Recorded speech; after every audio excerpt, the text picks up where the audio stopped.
José Marquez from the Institute of Telecommunications Technology of Catalunya. And by far the most original presentation title of the group. He'll take a look at several different approaches that the R&D department is looking at related to mobilized computing. Okay, good afternoon. Let me start by thanking Jim for inviting me to the workshop. My name is José Manguez.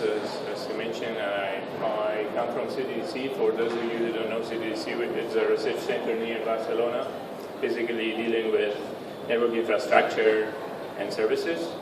And in particular, I'm heading the communication networks division there. What we do there is basically optical networks and mobile networks. We have two departments. You may know the latter group because we are the main developers and maintainers of the LENA, the LTE simulator that is embedded integrated in the official NS3 release. So you'll see some examples of what we are doing here. And about the title, sorry about the pun, but it helped me convey the message, the main message that I want to convey in this presentation, which is basically that we don't need to confine functions to any certain portion of the network. We just kind of have functions and resources, and these functions have certain requirements, and then you want to make the best possible match between these resources and the functions that you have. And so for that, we need an integral IT and network resource management globally in the network. Right? So if you're here, you're already motivated by that, but let me just expand a bit on that. So applications have, and certain use cases have certain requirements which are really stringent. Somebody even talks about putting robots and uploading some of the computing capabilities that you need for a robot near the edge because of latency and computational load that this has. And of course, we have more computing power everywhere as time passes.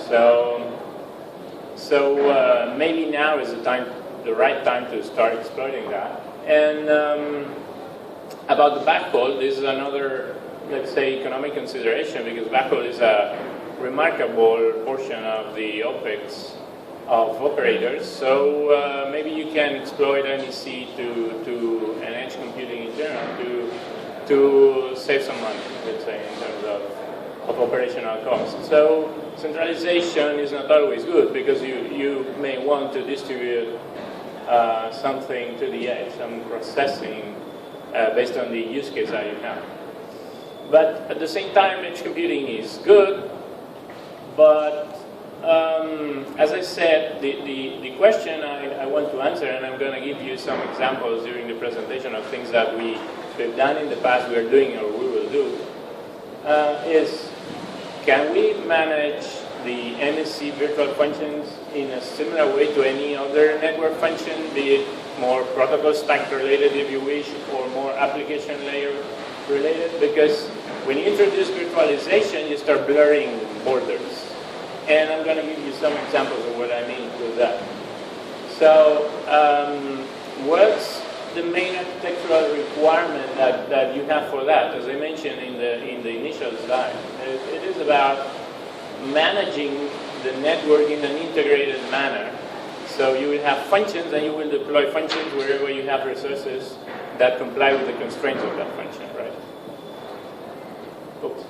So the first requirement that we should comply with is multi-domain orchestration, because you shouldn't think about functions in an isolated way. You should think it with a global perspective and the relation, because often you want to have service function chains, and these functions need to be connected somehow with each other. So, and there's a network in between, and this network is not necessarily managed by a single administrative domain. It's not a single administrative domain, or even if it is, it has multiple technologies. So you want to handle all these sorts of heterogeneity with some sort of global coordination, let's say. And what I'm showing here is a bit a representation of that. On this side, on this side, you have the optical part, which may be wavelength switch and maybe packet switch. So you have certain control there. This is a picture of the testbed, the optical testbed that we have at CTTC. On the other hand, we have another testbed which is more on the mobile part, which is a stream testbed, which will provide these wireless meshing capabilities and edge computing capabilities. So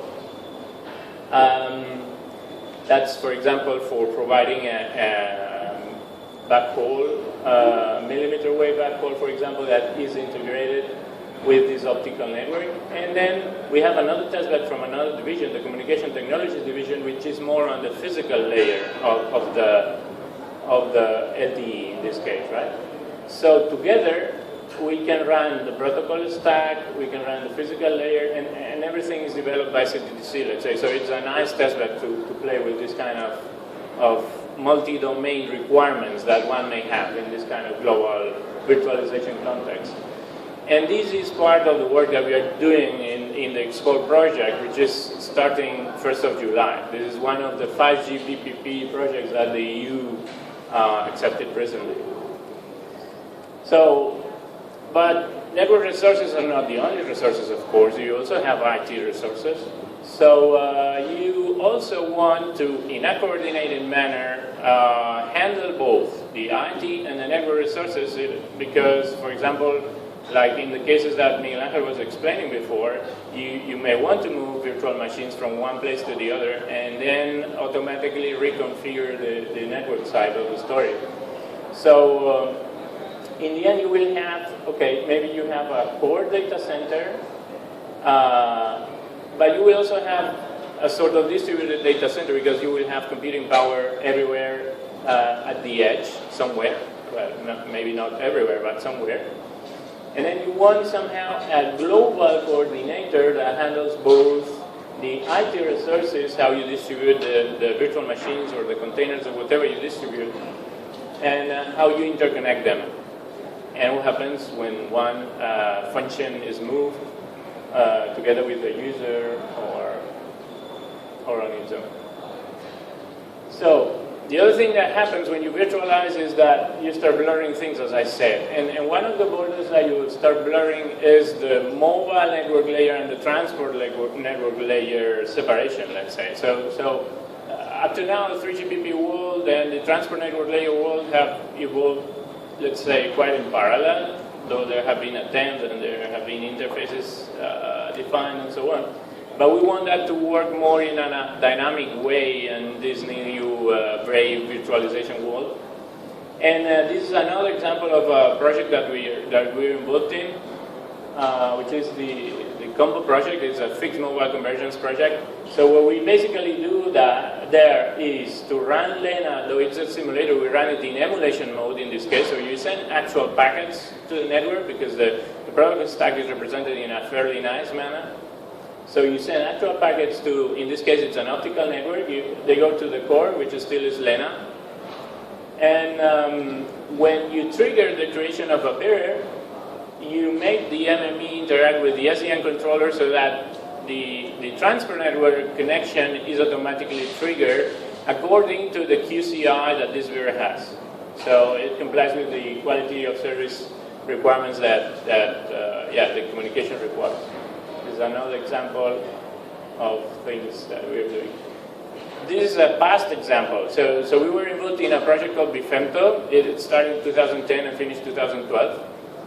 What we built there was a concept called network of Femtocells, where basically what you introduced, this was done jointly with NEC and Sagemcom, and we introduced this local Femto gateway, which the goal is to confine both as much as you can the control plane and the data plane traffic in this network of SMO cell to offload the core functions. And then if you, in this spot of the network, you also introduce local breakout, you may run services out of the network despite being compliant, fully compliant with the 3GPP architecture, because you're introducing a breakout point. Because the way this local femto gateway was designed was